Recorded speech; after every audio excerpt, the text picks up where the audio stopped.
I did not have communications with the Russians. Let me repeat that. I did not have communications with the Russians. As we all know now, that wasn't true.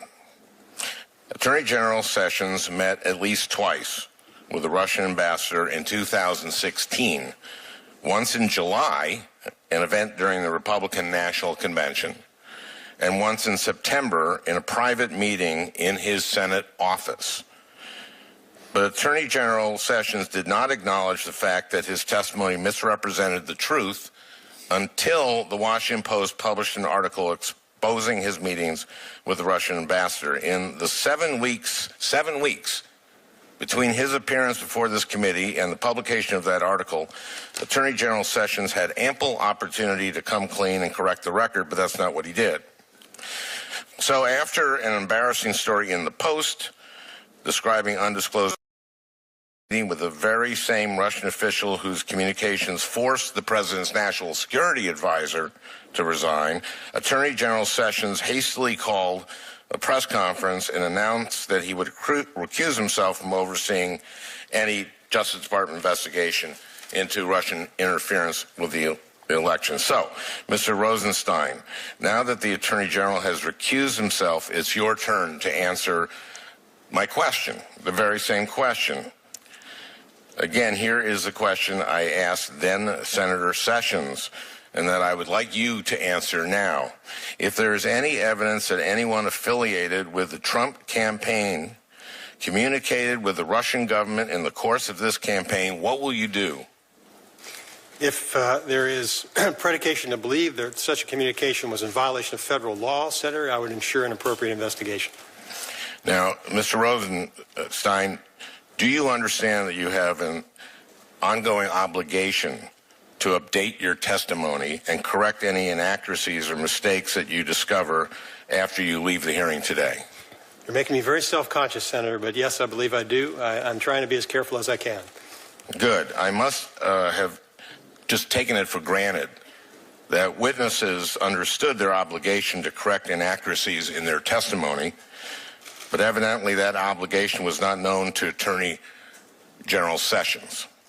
Yesterday, 4 days after the press conference at which he announced his recusal, and 55 days after his hearing, Attorney General Sessions finally wrote to the committee to update his testimony. In that updated testimony, the Attorney General references a letter written by the Democratic members of this committee on March 3rd. Attorney General Sessions said, and I quote, "The letter asks why I did not supplement the record to note any contact with the Russian answer before its disclosure. Having considered my answer responsive and no one having suggested otherwise, there was no need for a supplemented answer."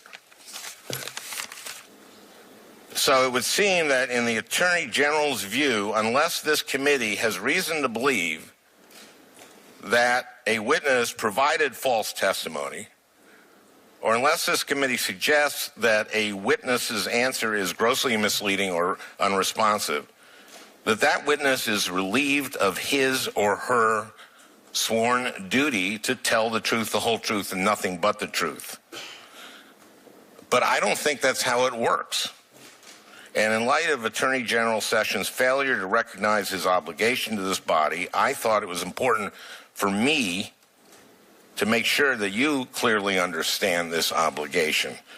And you do understand this obligation, right? I believe I do, Senator. Okay. I think Senator Sessions should come back. I think he owes it to this committee to come back and to explain himself. Because he also says in his letter,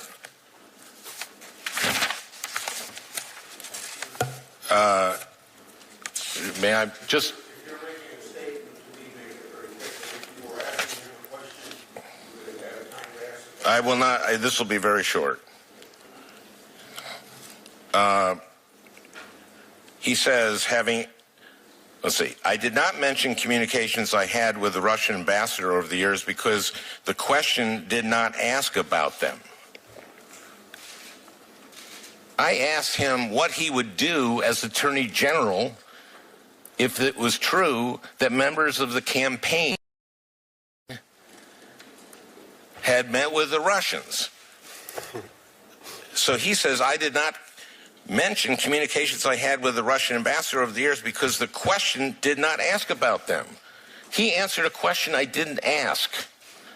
And for him to put this in his letter as a response is insulting. And he should come back and explain himself, Mr. Chairman.